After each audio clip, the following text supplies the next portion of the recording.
Hello student, welcome to our class. ધોરણ 10 chapter number 1 આપણે જોઈ રહ્યા છીએ રાસાયણિક પ્રક્રિયાઓ અને સમીકરણ. વિદ્યાર્થી મિત્રો, કદાચ આ લેક્ચર બીજો લેક્ચર છે આપણો કે જે દરમિયાન આપણે આજે શીખવાનું છે રાસાયણિક પ્રક્રિયા એટલે શું. મેં તમને આગલા લેક્ચર દરમિયાન અમુક કોન્સેપ્ટ શીખવ્યા હતા, સમજ્યા હતા, સમજાવ્યા હતા કે તમારી પાસે રહેલું રાસાયણિક સમીકરણ શા માટે અને કઈ રીતે આપણે ઉપયુક્ત છે અથવા તો તેનો ઉપયોગ થાય છે. આપણે મગજમાં ક્લિયર સવાલ એ જ ઉત્પન્ન થયેલો છે કે રાસાયણિક પ્રક્રિયા શું છે, યોગ્ય રીતે લખવું હોય તો તેને કઈ રીતે લખીશું, તેનું યોગ્ય સ્વરૂપ શું છે, તેની પદ્ધતિ શું છે કે રાસાયણિક પ્રક્રિયા લખી કઈ રીતે શકાય. તો આજના લેક્ચર દરમિયાન આપણે સંપૂર્ણ રીતે રાસાયણિક પ્રક્રિયાઓને સમજવાની છે, તેને યોગ્ય રીતે લખતા શીખવાની છે અને તેવી જ રીતે આગળ 1 by 1 નાના નાના ભાગોને સમજતા જઈશું. ચાલો, તો આજનો પહેલો ભાગ એટલે કે રાસાયણિક સમીકરણ. રાસાયણિક સમીકરણ. વિદ્યાર્થી મિત્રો, જ્યારે પણ રાસાયણિક સમીકરણનું નામ પડે છે એટલે સ્વાભાવિક રીતે બે વસ્તુ અહીંયા ઉપયોગી છે. નંબર 1, તમારી માટેનો પહેલો શબ્દ એટલે કે પ્રક્રિયક અને બીજો શબ્દ એટલે કે નિપજ. સમજો આ બંને વચ્ચેનો તાલમેલ શું છે અને આ બંને વચ્ચેના શબ્દ દ્વારા આપણે કઈ રીતે સમજી શકીએ છીએ પ્રક્રિયાને. પ્રક્રિયક એટલે કે એવી વસ્તુ કે જે સામાન્ય રીતે પ્રક્રિયા કરવા માંગે છે. નિપજ એટલે એ વસ્તુ કે જે સામાન્ય રીતે પ્રક્રિયાથી તમને મળે છે. આ બંનેને જોડતી કડી એટલે કે હું દર્શાવીશ વચ્ચે એક નાનું એવું તીર. આ તીરની ખાસિયત એવી છે કે જે તીર જે છે તે નિપજ તરફનું સંજ્ઞા દર્શાવતું એક ભાગ છે કે જે સામાન્ય એવું દર્શાવે છે કે પ્રક્રિયકથી નિપજ તરફનો રસ્તો છે, માર્ગ છે, તીર છે. હું એક પ્રક્રિયા લખું, જેમ કે આપણે લાસ્ટ લેક્ચરની અંદર જોયેલી એ પ્રક્રિયા એટલે કે મેગ્નેશિયમ ધાતુની પટ્ટીની. જ્યારે પણ તમારી પાસે મેગ્નેશિયમ ધાતુની પટ્ટી હતી ત્યારે મેગ્નેશિયમ ધાતુની પટ્ટીને સળગાવતા આપણે એવું લખ્યું હતું કે Mg+O2 અને તે બનતું હતું શું? તેનો ઓક્સાઇડ MgO. કદાચ મેં આ જ પ્રક્રિયા લખી હતી, આજે પણ એ જ પ્રક્રિયા સમજાવું છું અને યોગ્યતાથી આપણે હવે સમજીએ. તો તીરની આ બાજુનો જે ભાગ છે તેને આપણે કહેવામાં આવે છે પ્રક્રિયક. શું કહેવામાં આવ્યો છે? પ્રક્રિયક, કે જેની વચ્ચે પ્રક્રિયા થવાની છે. મતલબ એવું કહેવા માંગીએ છીએ આપણે કે Mg અને O2 વચ્ચે પ્રક્રિયા થશે. ઓકે, અને એવી જ રીતે તીરની પેલી બાજુ એટલે કે તે નિપજનો ભાગ છે. કયો ભાગ છે? નિપજનો ભાગ છે. એક નાની એવી વસ્તુ અહીં ક્લિયર કરી દઉં છું કે જરૂરી નથી કે નિપજ એક જ મળે, જરૂરી નથી કે પ્રક્રિયક બે જ હોય. વધુ પ્રક્રિયક હોઈ શકે છે, એક જ પ્રક્રિયક હોઈ શકે છે. એવી જ રીતે અહીંયા નિપજોની સંખ્યા પણ વધુ ઓછી હોઈ શકે છે. પરંતુ એક કરતાં વધુ છે ને તો આપણે તેને પ્લસના સિમ્બોલ સાથે જોઈન્ટ કરી દઈશું, જોડી દઈશું. શું પડી ગઈ? મતલબમાં Mg અને O2 વચ્ચે પ્રક્રિયા થાય છે તેને પ્લસના સિમ્બોલ સાથે રાખ્યા છે અને તમને નિપજ તરીકે MgO મળે છે. નામકરણની અત્યારે વાત કરતો જ નથી હું, અત્યારે ફક્ત ને ફક્ત આપણું ફોકસ એટલે કે પ્રક્રિયા માટેનું છે. પણ મેં લાસ્ટ ટાઈમ વાત કરી તે મુજબ આ પ્રક્રિયા એટલે એવી પ્રક્રિયા હતી કે જે યોગ્ય રીતે હજી લખાઈ નથી. એટલે જે આ પ્રક્રિયા તમે લખી છે એ પ્રક્રિયામાં કંઈક ખૂટે છે.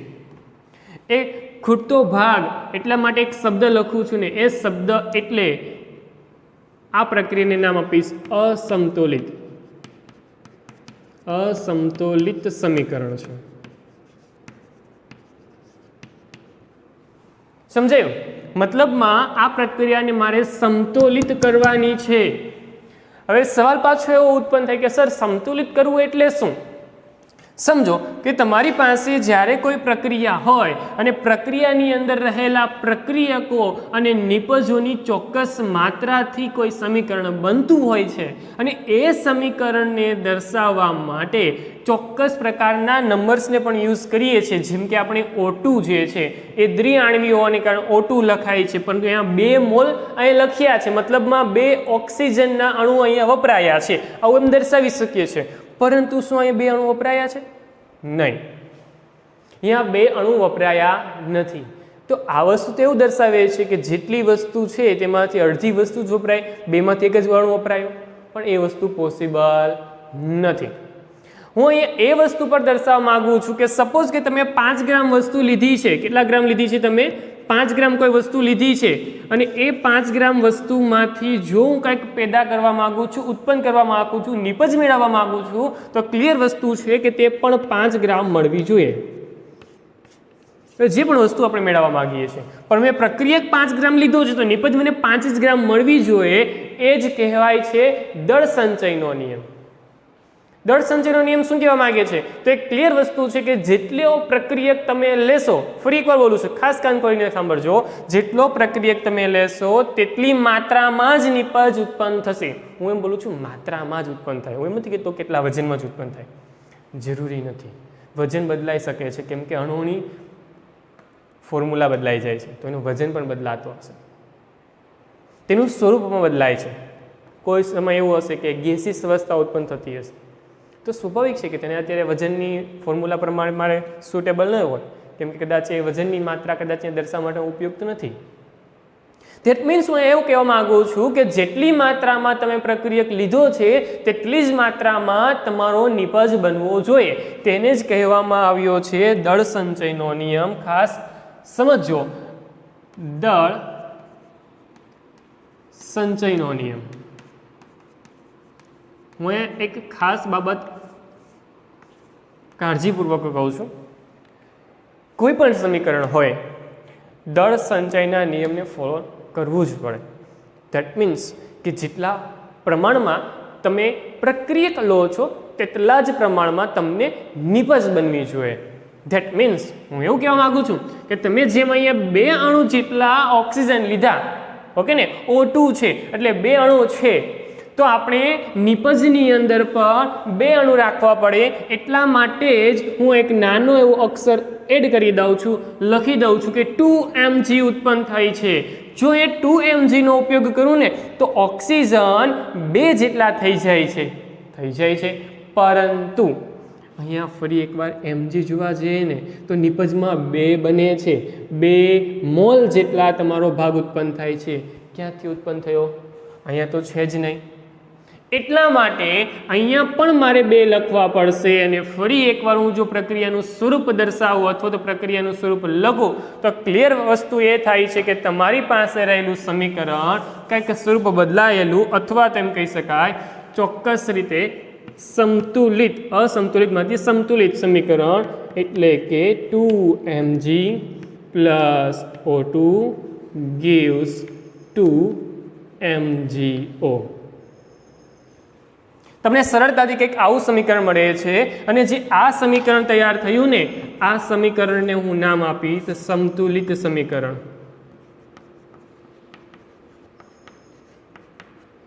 શું નામ આપ્યું હવે મેં? સંતુલિત સમીકરણ. ધેટ મીન્સ કે તમે કોઈ પણ સમીકરણ દરમિયાન દળ સંચયનો નિયમને પાલન કરાવો, એટલે કે પ્રક્રિયાને સંતુલિત કરો. એટલા માટે ક્લિયર શબ્દમાં દળ સંચયનો નિયમ ઉપયોગી છે. અને એ જે સ્વરૂપ તૈયાર થશે તે યોગ્ય સ્વરૂપ, રાસાયણિક પ્રક્રિયાનું યોગ્ય સ્વરૂપ કહેવાશે. સમજ પડી ગઈ? તો આ જે વસ્તુ હું તમને દર્શાવવા માગું છું અથવા તો સમજાવવા માગું છું એ છે દળ સંચયનો નિયમ. જેટલી માત્રામાં પ્રક્રિયક લીધો છે એટલી માત્રામાં જ નિપજ બનશે. હવે ક્યાંથી ઉત્પન્ન અથવા તો એનો નાશ થવાનો તો છે જ નહીં. સમજો, એક પાત્ર લઉં છું, એક નાનું એક્ઝામ્પલ દ્વારા તમને સમજાવું. એક પાત્ર લીધું મેં અને એ પાત્રની અંદર હું પાણી લઉં છું. પાત્રને બંધ કરી દઉં છું, સ્વાભાવિક બંધ કન્ડિશન છે. હવે એને ગરમ કરું છું. ખાસ કાન કરીને સાંભળજો. ગરમ કરીશ એટલે શું થશે? વરાળ બનશે. પણ પાત્ર કેવું મેં કીધું? બંધ પાત્ર છે. જો પાત્ર બંધ છે તો વરાળ જે છે એ ઉપર જશે. સ્વાભાવિક છે કે બહાર નીકળવાનો રસ્તો છે જ ને એની પાસે. અને જેટલું પણ પાણી હતું ને એ બધું જ વરાળમાં રૂપાંતર પામ્યું, અવસ્થા બદલાઈ ગઈ. અને એ જ વસ્તુને હું પ્રક્રિયાના સ્વરૂપમાં રીતે લખી શકું છું, H2O gives H2O. પરંતુ ફક્ત અવસ્થા બદલાણી ને તો અવસ્થાને નાના એવા ભાગથી દર્શાવીશ. અને એ ભાગ એટલે પાછળ કાઉન્સમાં તમારી પાસે કઈ અવસ્થા હતી? પ્રવાહી, એટલે કે લિક્વિડ L. વસ્તુ યાદ તો છે ને, ધોરણ 9 ની અંદર આપણે શીખી ગયા છીએ, ધોરણ 9 ની અંદર આ વસ્તુ યાદ કરીને આપણે કરી હતી. તો આ કઈ હતી? લિક્વિડ. લિક્વિડ એટલે કે પ્રવાહી. પ્રવાહી હોય તો શું લખવું પડે? એલ. અને એ જગ્યા પર થઈ જાય છે ગરમ કરવાને કારણે ગેસિયસ અવસ્થા, વાયુ અવસ્થા, કે જેને માટે વપરાય છે જી. અહીંયા શું કર્યું આપણે? તાપમાનનો વધારો કરેલો એટલે ડેલ્ટા, એટલે તીર ઉપર મેં લખ્યો ડેલ્ટા. ઓકે ને? તો આમ તમારી પાસે એક ચોક્કસ સમીકરણ તૈયાર થયું. અને આ જે સમીકરણનો ભાગ થયો ને એ ફરી એકવાર જે આપણે વિચારતા હતા ત્યાં પાછા ફરીએ. પાત્રની અંદર હવે જેટલી પણ વસ્તુ હતી ને, મતલબ જેટલું પણ પાણી હતું ને એ બધું જ વરાળમાં રૂપાંતર પામ્યું. વરાળમાં રૂપાંતર પામ્યું એટલે આપણે કદાચ જાણીએ છીએ મુજબ પાત્ર બંધ હતું. તો એ શું થવાનું? ઠરવાની ક્રિયા ચાલુ થશે. ઠરવાની ક્રિયા એટલે આપણે બધા જાણીએ છીએ કે ઉપરની જે સપાટી હશે ત્યાં પાણીના ટીપા બાદ છે અને ફરી એકવાર નીચે ટપકશે. ધેટ મીન્સ સ્વરૂપ બદલાય છે.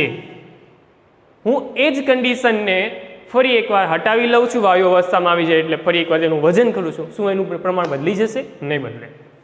ધેટ મીન્સ મેં ફક્ત અવસ્થાની ફેરફાર દ્વારા કોઈ પ્રક્રિયા બતાવી.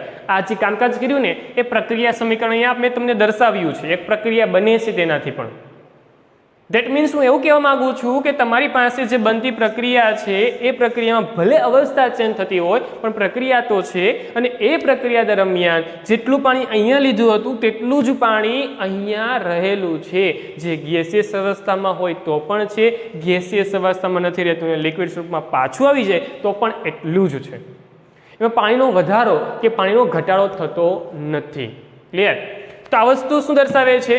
દળ સંચયનો નિયમ. ધેટ મીન્સ કે કોઈ પણ અચળ જગ્યા પર તમે જે પણ જથ્થો લીધો છે એ જથ્થો એટલે કે એ દળનો જથ્થો હોય પ્રક્રિયકનો હોય તેટલો જ નિપજનો તમને જોવા મળશે. હવે ટોટલી જે પણ પ્રક્રિયકનો જથ્થો હોય તેટલો ટોટલી તમને નિપજનો જથ્થો જોવા મળશે. પરંતુ આપણે વાત કરી સમીકરણની, પરંતુ સમીકરણનો જે આ ભાગ જે આપણે સમજ્યા, ખાસ કરીને આ બે અથવા તો આ બે જે કિંમત મૂકીને જે સમીકરણ બનાવવાની પ્રકૃતિ સમજી એને યોગ્યતાથી સ્ટેપ બાય સ્ટેપ સમજીએ. ચાલો હવે ખાસ કાળજીપૂર્વક સમજતા એક નાનું એવું એક્ઝામ્પલ લઉં છું. અને એ એક્ઝામ્પલ એટલે ચાલો ટેક્સ્ટબુકનું એક્ઝામ્પલ જ લઈએ. પ્રક્રિયાને સંતુલિત કરતા શીખીએ છીએ. હવે રાસાયણિક પ્રક્રિયાને સંતુલિત કરો. આવો કોઈ સવાલ પૂછાય તમને? શું કહે છે? રાસાયણિક પ્રક્રિયાને સંતુલિત કરો. ચાલો એક્ઝામ્પલના સ્વરૂપમાં હું લખું છું Fe. Fe એટલે આયન, આયન એટલે કે લોખંડ. તે પ્રક્રિયા કરે છે પાણી સાથે H2O અને તેમાંથી ઉત્પન્ન થાય છે Fe3O4 પ્લસ ઉત્પન્ન થાય છે સાથે સાથે H2. વિદ્યાર્થી મિત્રો, પહેલાં તો તમારી પાસે રહેલા તે એક્ઝામ્પલને જુઓ, ઉદાહરણને જુઓ. ઉદાહરણમાં જોતા કદાચ પ્રક્રિયા તમને યાદ આવી જોઈએ, પ્રક્રિયા તમને સમજાવી જોઈએ ને એ પ્રક્રિયા કદાચ તમે યાદ કરતા એટલી સમજ પડતી હોવી જોઈએ કે આ કાટ લાગવાની પ્રક્રિયા છે. યસ, કાટ લાગવાની પ્રક્રિયા છે. કઈ પ્રક્રિયા છે? કાટ લાગવાની. લોખંડની સપાટી પર ભેજનું આવું, આ ભેજ છે. ભેજ એટલે આપણે કદાચ જાણીએ છીએ કે તેના પાર્ટિકલ્સ જે પણ છે એ લિક્વિડ ફોર્મની અંદર હશે, ગેસિયસ ફોર્મની અંદર હોઈ શકે છે. તો એ કદાચ આની સંપર્ક સપાટી જે છે, સંપર્ક સપાટી તેની સાથે કનેક્ટમાં આવશે અને તેનું ઓક્સાઇડ વર્ઝન તૈયાર થશે, ઓક્સાઇડમાં રૂપાંતર પામશે, બનશે Fe3O4. હવે આયનના 3 ઓક્સાઇડ છે. હવે આ ઇન્ફોર્મેશન થોડીક એવી આપું છું, ખાસ કાન ખોલીને સાંભળજો. આયન એટલે કે જ્યારે લોખંડ જે છે એ કોઈ ઓક્સિજન સાથે પ્રક્રિયા કરશે ને તો આ બંને વચ્ચેના અલગ અલગ ફોર્મ્યુલા તૈયાર થાય છે. જેમ કે પહેલી ફોર્મ્યુલા વાત કરું તો આ બનશે FeO.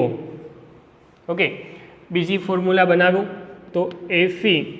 કેમ કે કદાચ આનો અવસ્થા બે પ્રકારની છે, Fe+2 અને Fe+3 પ્રકારની. ઓકે, એટલા માટે જ બીજી અવસ્થા Fe2O3. પહેલું સંયોજન શું બનાવ્યું મેં? FeO. બીજું બનાવ્યું Fe2O3 અને ત્રીજું બનાવું છું Fe3O4. આ જે અવસ્થા છે ને તેની અંદર રહેશે Fe+2. કોણ રહેશે? Fe+2 આ અવસ્થાની અંદર રહેશે Fe+3 અને આ અવસ્થાની રહેશે બંને +2 અને સાથે સાથે Fe+3 પણ. ઓકે, ઇન્ફોર્મેશન કાળજીપૂર્વક ધ્યાનપૂર્વક લઈ લેવી, કેમ કે કદાચ આ વસ્તુ તમને કોઈ જગ્યા પર હેલ્પ પણ કરી શકે છે, ખાસ કરીને અવસ્થાને ધ્યાનમાં લઈને જે પણ સંયોજન હું તમને બતાવું છું તે વસ્તુને ધ્યાનમાં લઈને. ઓકે, ચાલો ફરી એકવાર અહીંયા સ્ટેપમાં પાછા ફરીએ. હવે ખાસ કાળજીપૂર્વક સમજતા જાજો. તમારી પાસે એક સમીકરણ મેં તમને ક્લિયર કટ લખીને આપ્યું છે. હવે સવાલ એવો છે કે રાસાયણિક પ્રક્રિયાનું સંતુલિત સ્વરૂપ દર્શાવો અથવા તો લખો. તો નંબર 1 પહેલાં શું કરશો તો કે એક સિમ્પલ ઢાંચો તૈયાર કરશો, કંકાલ તૈયાર કરશો. આ જે કંકાલમય ભાગ છે એટલે કે સમીકરણ તમે લખ્યું. સ્ટેપ નંબર 1 કે જે પણ વસ્તુ તમને આપી છે સંતુલિત કરવા માટેનું એ લખી દો. સિમ્પલ સ્વરૂપ લખી દીધું. ચલો લખી દીધું. નંબર 2 હવે શું કરશો તો કે નંબર 2 માં આપણે એવું કામ કરીશું કે જેટલા તત્વો હાજર છે ને તેની સંખ્યાને ગણી લઈશું. હાજર તત્વો કેટલા છે જોઈ લો. તો કે Fe હાજર છે, હાઇડ્રોજન હાજર છે અને ઓક્સિજન હાજર છે. બંને તરફ હાજર હશે, એક તરફ હાજર ન હોય. ઓકે ને, ચાલો તો Fe જે છે એ પ્રક્રિયકમાં કેટલા છે એ ગણી લઈએ અને નિપજમાં કેટલા છે તે ગણી લઈએ. Fe કેટલા છે 1, હાઇડ્રોજન 2, ઓક્સિજન 1. એવી રીતે નિપજમાં જુઓ. નિપજમાં જોતા ખબર પડી જશે Fe જે છે Fe3 છે, કેટલા છે 3 છે. હાઇડ્રોજન કેટલા છે 2, ઓક્સિજન 4. ધેટ મીન્સ કે આપણે સ્ટેપ નંબર 2 ની અંદર શું કરવાનું કીધું મેં, તત્વોની સંખ્યાને જોઈ લો. તત્વોની સંખ્યામાં જોતા કદાચ તમને એટલી તો સમજ આવી જશે કે તમારી પાસે રહેલા તત્વોની સંખ્યા સમાન નથી. મતલબમાં દળ સંચયનો નિયમ અત્યારે ફોલો થતો નથી. દળ સંચયના નિયમને લાગુ પાડવા માટે આપણે શું કરીશું, એ તત્વોની જે પણ સંખ્યા છે એ પ્રક્રિયકો અને નિપજોમાં સમાન થાય તેવી કોઈ ક્રિયાવિધિ કરીશું. અને સરળતા ખાતર, હજી એકવાર બોલું છું, સરળતા ખાતર જરૂરી નથી કે બધા જ સમીકરણ દરમિયાન તમે આ પ્રોસેસને જાળવી રાખો. એ તમારા મન પ્રમાણે પણ ચાલી શકે છે, જેમ કે આપણે અહીંયા કર્યું હતું. ઓકે ને, અહીંયા આપણે પહેલાં ઓક્સિજનને સોલ્વ કર્યો અને તેના પરથી Mg બદલાયો અને Mg બદલાયો એટલે આપણે Mgને પણ સોલ્વ કરી દીધો. એકદમ સરળતાથી સોલ્વ થઈ ગયું. તો એવી જ રીતે તમે પોતાની સરળતા ખાતર આના સ્વરૂપો અથવા આના સ્ટેપો તમે બદલી શકો છો. પરંતુ અત્યારે મને સરળતા ખાતર એક સ્ટેપ જે આપણે વારંવાર કહેતા હોઈએ તે જ મુજબનું ઓક્સિજન જુઓ. ઓક્સિજનની માત્રા અહીંયા વધુ છે અને એ માત્રા વધુ છે તો એ માત્રા હું અહીંયા ફોલો કરાવું એટલે કે જે તમારી પાસે ઓક્સિજન છે તેના ગુણ્યા 4 કરી દઉં તો 4 એકા 4 ને અહીંયા પણ 4. તો પ્રક્રિયકમાં જ્યાં પણ ઓક્સિજન છે ત્યાં જગ્યા પર હું 4 વડે ગુણી દઉં. ઓકે ને, ધેટ મીન્સ કે આ થઈ ગયું Fe plus H2O gives Fe3O4 plus H2. મેં વાત કરી તે મુજબ પ્રક્રિયકની અંદર ઓક્સિજન ક્યાં છે, અહીંયા છે. તો આ ભાગની અંદર હું 4 એકા 4 નું સ્વરૂપ આપી દઉં. હવે ઓક્સિજનની માત્રા ગણો, 4 ફીટુસ. ધેટ મીન્સ કે બંને બાજુ કેટલા સમાન થઈ ગયા 4. હવે વાત રહી 2 ની જ.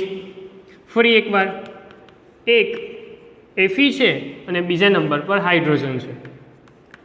પ્રક્રિયકોની અંદર સંખ્યા કેટલી તો કે 1 અને આના 2 રહેશે ને?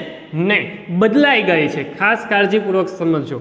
કોઈ તમે નંબર એડ કરો છો તો એની સાપેક્ષમાં સંખ્યા બદલાઈ ગયેલી હશે, તો ખાસ કાળજીપૂર્વક જોવાની. Fe કેટલા છે 1 ના 1, પરંતુ હાઇડ્રોજન કેટલા છે 4 ગુણ્યા 2. જોજો, ખાસ સમજો, આ 2 જે લખેલા છે તે ફક્ત હાઇડ્રોજનના છે અને હાઇડ્રોજનના 2 સાથે જોડાયેલા છે આખા 4, મતલબમાં 4 દુની 8 એટલે કે 8 જેટલા હાઇડ્રોજન છે. કેટલા છે હવે 8 જેટલા હાઇડ્રોજન. જ્યારે નિપજની વાત કરું, નિપજની અંદર જુઓ તો જરા, નિપજની અંદર કેટલા છે Fe3. હાઇડ્રોજનની સંખ્યા કેટલી છે 2 ની 2. તો કદાચ આપણે અહીંયા હાઇડ્રોજનની માત્રા વધુ હોવાને કારણે કદાચ હું એમ કહું કે અહીં ગુણ્યા 4 કરી દઉં તો ચાલે કે ન ચાલે? જરૂરી નથી કે ગુણ્યા 4 દર વખતે થાય. ઓકે ને, પરંતુ અહીંયા કોમ્બિનેશન જોવા જઈએ ને તો અહીંયા 8 છે અને 4 દુ 8 થાય છે, એટલા માટે હું અહીંયા નિપજની અંદર હાઇડ્રોજન જ્યાં છે ત્યાં ગુણ્યા 4 કરી દઈશ. ચાલો, તો સ્ટેપ નંબર 4 કે જેની અંદર Fe જેમના તેમ રહેશે, આ 4H2O જેમના તેમ રહેશે, આ તીર આ Fe3O4 પ્લસ H2. જે આપણે વાત કરી તે મુજબ હાઇડ્રોજન હોય ત્યાં નિપજની અંદર 4 વધુ, હાઇડ્રોજન અહીંયા છે તો અહીંયા એક્સ્ટ્રા 4 મૂકી દઈએ. હવે હાઇડ્રોજનની સંખ્યા ગણવા જાઓ, 4 ગુણ્યા 2 8, 4 ગુણ્યા 2 8, ડન. મતલબમાં અહીંયા હાઇડ્રોજન પણ સંતુલિત થઈ ગયો. પણ હજી એક બાકી છે, કોણ? Fe. એટલે ફરી એકવાર પ્રક્રિયક નિપજની વાત કરવા જાઓ તો અહીંયા પ્રક્રિયક ફરી એકવાર Fe જે છે તેની માત્રા કેટલી છે પ્રક્રિયકની અંદર? 1, અને નિપજની અંદર કેટલી છે? હજી 3. તો ક્લિયર વસ્તુ છે. મેં હમણાં થોડી વાર પહેલાં જ કીધું કે જરૂરી નથી કે દર વખતે 4 જ આવે, જો હવે 3 આવ્યા, પરંતુ સમાન સંખ્યા થાય છે. અહીંયા 3 છે એટલા માટે અહીંયા 3ની જરૂર છે. તો યોગ્ય રીતે સ્ટેપ નંબર 5 માં લખી દઉં. ચાલો, તો સ્ટેપ નંબર 5 ની અંદર અહીંયા Fe છે પ્લસ 4H2O, આ ગીવ્સ આ Fe3O4 પ્લસ 4H2O. આ 3 ક્યાં બાજુ જોઈએ છે? પ્રક્રિયક બાજુ જોઈએ છે. Fe હોય ત્યાં જોઈએ છે પ્રક્રિયક બાજુ, એટલે કે અહીંયા Fe હોય તો અહીંયા કેટલા? તો કે 3. ધેટ મીન્સ કે તમને એક સમીકરણ સ્વરૂપ મળ્યું 3Fe plus 4H2O gives Fe3O4 plus 4H2. તો એક સમીકરણ સ્વરૂપ જે તમને તૈયાર થઈને મળે છે, આ સમીકરણ સ્વરૂપ એટલે કે સંતુલિત સમીકરણ સ્વરૂપ. અને જે વસ્તુ આપણે જોઈને, જે વસ્તુ અથવા તો જે પદ્ધતિ વસ્તુ આ જોઈ અને પદ્ધતિસર આપણે કામકાજ કર્યું કે જેની સંખ્યા વધુ છે અથવા તો જેનો પ્રક્રિયક ઘટક વધુ છે, તો એ ઘટકને પહેલાં તમે યોગ્ય રીતે સેટિસ્ફાઈ રીતે સમાન કરો, ત્યારબાદ બીજાને અને ત્યારબાદ ત્રીજાને. આ જે પદ્ધતિ અથવા તેમ કે સ્ટેપ બાય સ્ટેપ જે પણ કામકાજ કર્યું તે પદ્ધતિનું નામ હિટ એન્ડ ટ્રાયલ છે. Hit and trial. શું નામ છે? Hit and trial. હજી પણ કામકાજ અહીંયા પૂરું થતું નથી, ફક્ત એક પદ્ધતિનું નામ મેં તમને આપ્યું, પરંતુ જ્યારે પણ તમે આ પ્રક્રિયા લખો છો તો આ પ્રક્રિયાની સાથે સાથે એટલે કે સંતુલિત સમીકરણની સાથે સાથે તેની અવસ્થા પણ દર્શાવવી જરૂરી છે. અવસ્થા એટલે શું? ફરી એકવાર યાદ કરાવું, અવસ્થા કુલ 4 પ્રકારની હોય છે. નંબર 1 ઘન અવસ્થા. ઘન અવસ્થા માટે મારે લખવું પડે છે સ્મોલ s, સોલિડ. બીજી આવે છે પ્રવાહી અવસ્થા. આ જે અવસ્થા લખીએ છીએ તે સામાન્ય રીતે આપણા પ્રક્રિયક અથવા તો નિપજની અવસ્થાની જ વાત કરીએ છીએ. બીજી આવે છે પ્રવાહી અવસ્થા, એટલા માટે લખાય છે લિક્વિડ એટલે કે L. ત્યારબાદ આવે છે વાયુ અવસ્થા એટલે કે ગેસિયસ અવસ્થા એટલે કે G.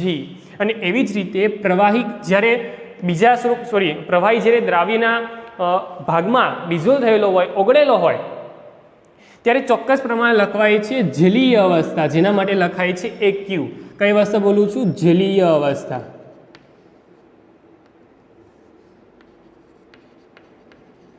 જલીય અવસ્થાનું એક નાનું એક્ઝામ્પલ આપું છું. તમારી પાસે જે ખાંડ છે યોગ્ય રીતે હું પાણીમાં દ્રાવ્ય કરેલી છે. તો મારી પાસે ખાંડ છે પણ કેવી? પાણીમાં દ્રાવ્ય. તો જે સોલ્યુશન તૈયાર થયું ને, જે જલીય ખાંડનું દ્રાવણ તૈયાર થયું, તો એને હું નામ આપીશ જલીય ખાંડ.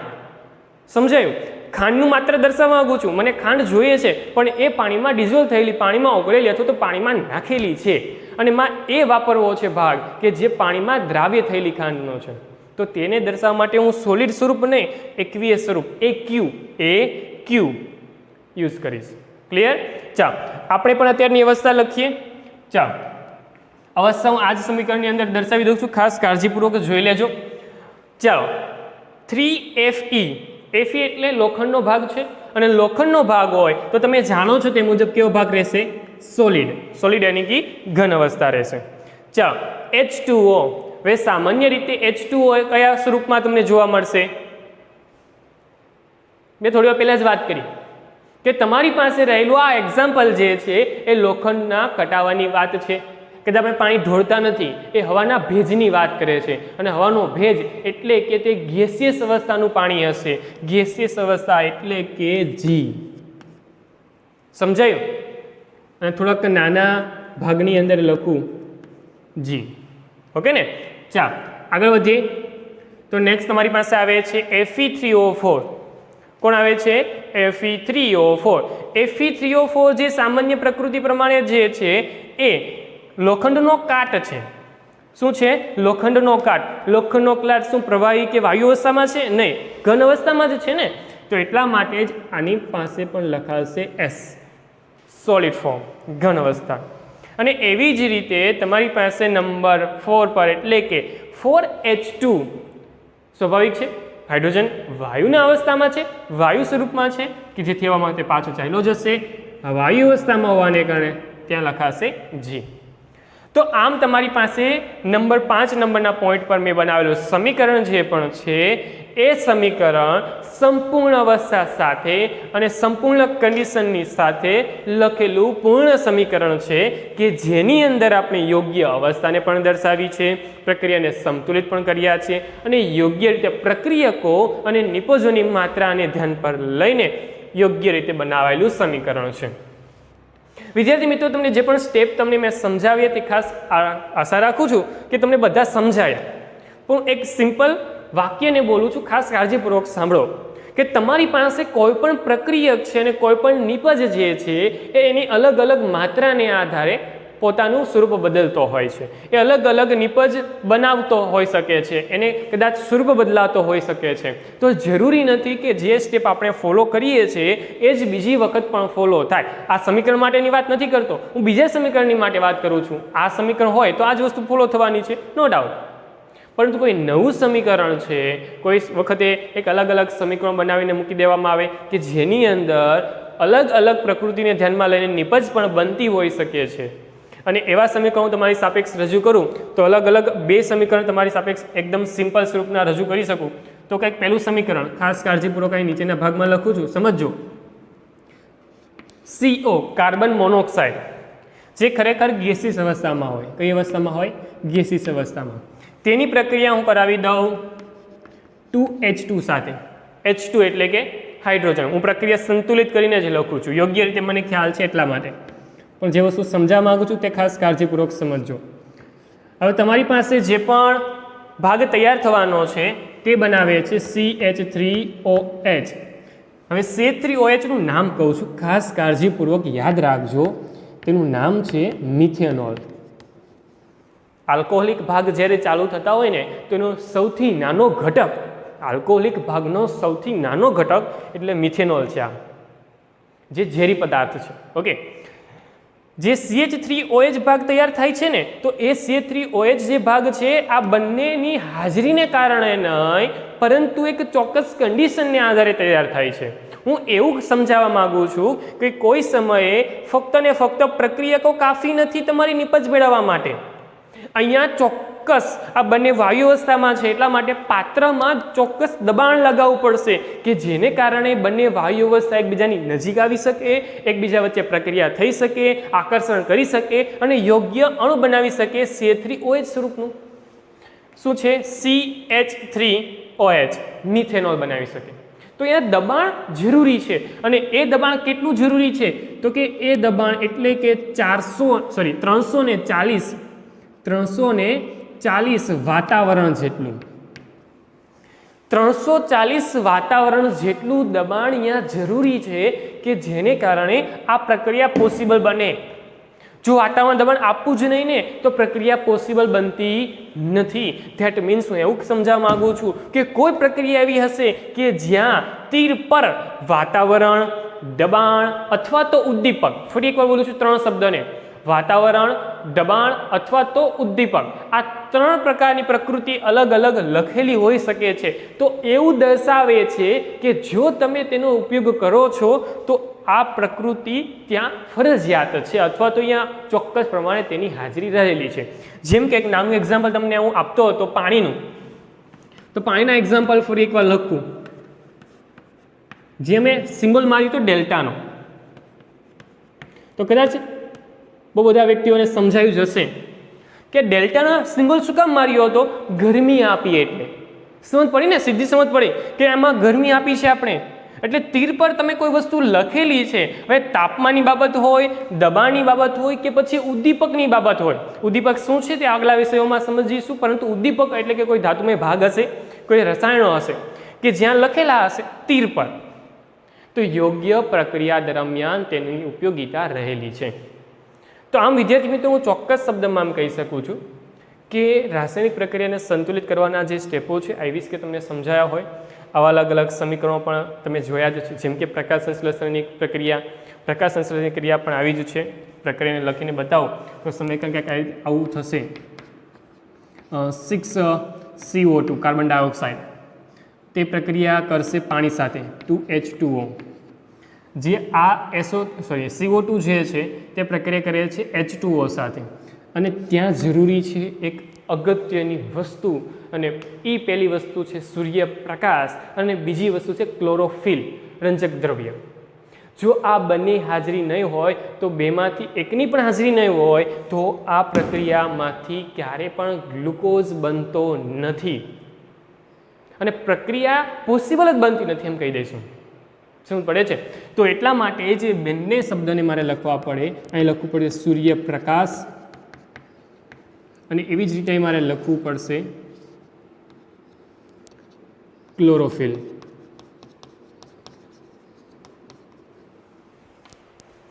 અને આ બંનેની હાજરી આ બંને વચ્ચે પ્રક્રિયા કરવા માટે સક્ષમતા પુરવાર કરે છે અને નિપજ તરફ આગળ વધારે છે, અને નિપજ તરીકે તમને મળે છે C6H12O6 પ્લસ આ શું થયું?